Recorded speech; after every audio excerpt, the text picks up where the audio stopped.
హిందువుల పార్టీ అని చెప్పుకునే బీజేపీ పార్టీకి హిందువుల ఓట్లు కరువైనాయా అని అంటున్నారు. హిందువులంతా ఏకమైన జూబ్లీ హిల్స్ లా. ఈసారి జూబ్లీ హిల్స్ లో సైలెంట్ వేవ్ ఉంది బీజేపీకి. చూడండి, బయటకు వచ్చి ఎవరు చెప్పకుండా వచ్చు కానీ సైలెంట్ వేవ్ లో బీజేపీకి ఓట్లు వేస్తా ఉన్నారు. మేము ఈసారి బీజేపీకి వేస్తాం. ఈ కాంగ్రెస్ పార్టీ ఎంఐఎం తొత్తుగా మారి రోజు జూబ్లీ హిల్స్ లో ఏ విధంగా వివరిస్తాం చూద్దాం.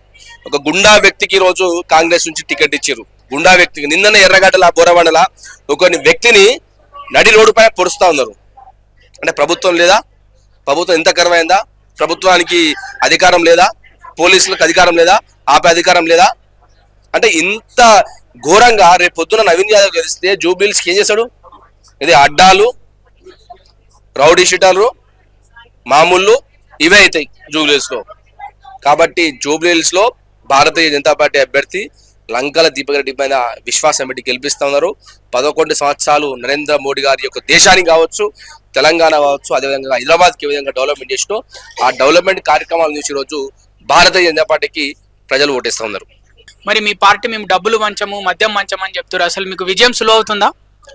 మాది ఒకటే, జై శ్రీరామ్. ప్రజలే ఓటేస్తారు. మేము మద్యం ఇయ్యం, డబ్బులు ఇయ్యం. డబ్బులు ఇస్తే తీసుకోండి. కాంగ్రెస్ వాళ్ళు బీఆర్ఎస్ వాళ్ళు 10 సంవత్సరాలు సంపాదించుకోరు. ఆ డబ్బులు తీసుకొని ప్రజలందరూ విజ్ఞప్తి చేస్తున్నాం. కాంగ్రెస్ ఓడు బీఆర్ఎస్ డబ్బులు ఇస్తే తీసుకోండి, ఓటు మాత్రం బీజేపీకి. అవి మన పైసలు.